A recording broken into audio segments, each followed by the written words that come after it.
Hey, welcome to Cow Free Kicks. Today's review is all about the Adidas Yeezy 380 COVELLITE.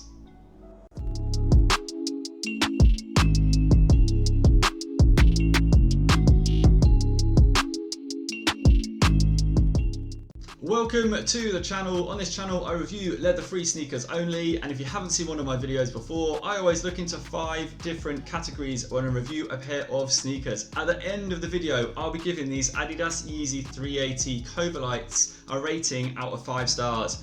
If you do like what you see as you're going along, please do not forget to click the little thumbs up like button below, and if you've got 2 seconds while you're down there, you can also subscribe to the channel, and if you click the little notification bell that pops up next to it, you'll also get a fresh notification every time a video drops on the channel. Also, I'm currently doing a giveaway. At the end of the video I'm going to put a link up to the Nike Wear All Day review. If you go and watch that review, there's details of how you can be part of a giveaway. At the moment there's just over 100 people in it, and I'm going to top it out at 150, and it will continue to run until I get 150 entrants. It just takes 2 seconds to go and watch the video and look at the terms. So if you want to be part of a giveaway and be in with a chance of winning a pair of sneakers, please go and watch that video. Right, let's not hold up this review any longer. Let's check out this Adidas Yeezy 380 COVELLITE on feet.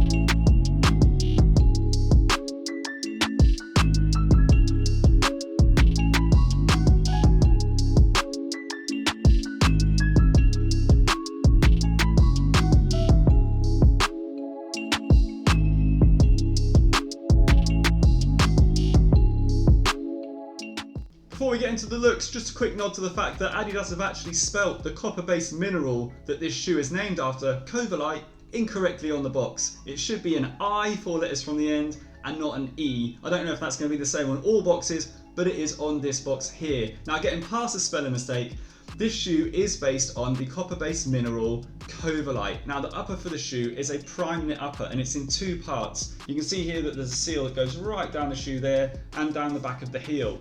Now, what you're getting with this upper is a very soft Primeknit, and it's got some ridge detailing on it where the colours mix in here, the blues and the purples. This part of the shoe here, the kind of line that is quite synonymous on all Yeezys that you get, almost feels like someone's taken a paintbrush with plastic and just painted straight across the shoe there. It's rough to the touch, and it's also quite roughly edged in to the Primeknit upper. It's also quite thick, so it's sealed up some of the holes you can see here on the upper. With the laces, you're getting an infinity lacing system. Infinity means they're never ending, so actually just here they meet up, and when you pull it out, you can see there you'll be left with that loop if you do want to do the laces up. They do come with standard laces in the box as well if you do want to swap them out. You get a sock knit fit with this one, so this rises slightly up, higher up the ankle, just sits below the ankle here, this black part of the heel cup. The heel cup here has got some slight additional padding on the inside of it. Moving on to the midsole for the sneaker. Now, the mid on this is a full boost unit that runs from toe to heel, but it doesn't quite run to your heel because of the angle of the midsole on this shoe. It angles down and away from your heel towards the floor. On the sole of the sneaker, you've kind of got this ridged wavy effect with cutaways so that the boost can have closer access to the floor, so you get more of a squidgy feel. It's more of a rigid sole on this one than you get on the 350s. They're not a great looking shoe though overall for me, to be honest. I think the shape when they're on your feet, I just don't quite like them. I just think they look long and canoe-like. I don't think they've got the kind of originality of a pair of 350s. I know 350s are everywhere, but in terms of the silhouette shape, they are quite original. I don't think these really have a place for me with any of the clothes that I would normally wear. I struggle to work out what to wear with these sneakers when doing the video. Now I want to move on to their comfort, where I want to put this midsole to the test on my back doorstep.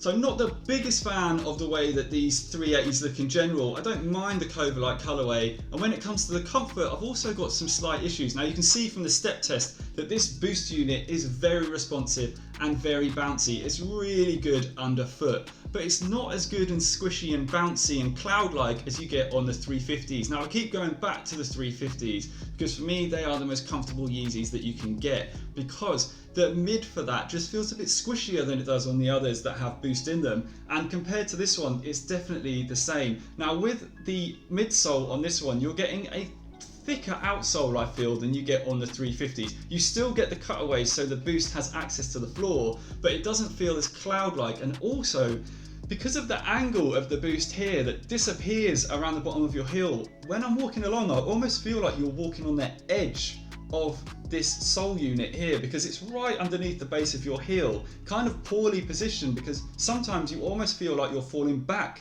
on the fact that this isn't there and you're walking on the edge of it, and I just don't like that feeling when I'm wearing them.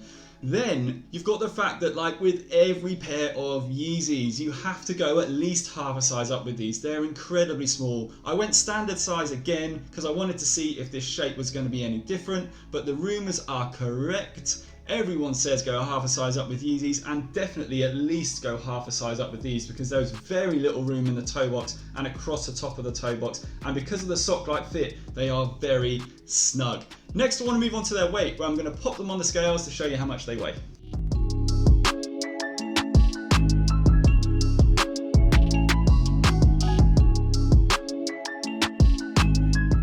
Tipping the scales at 372 grams. Now when you compare that to the Yeezy 350 version 2 Ash Stones that I reviewed recently, they actually come in 7 grams lighter, and they do feel nice and lightweight on feet and in hand. Now I normally like to see shoes come in at around the 330 gram mark to call them lightweight, but these are a lifestyle sneaker through and through. You're not going to wear these for performance purposes, so the 372 isn't really a bad weight at all. I haven't really got any issues with that. Next I want to move on to the breathability. I'm going to pump the upper full of smoke to see how breathable this kind of TPU plasticky Primeknit upper is.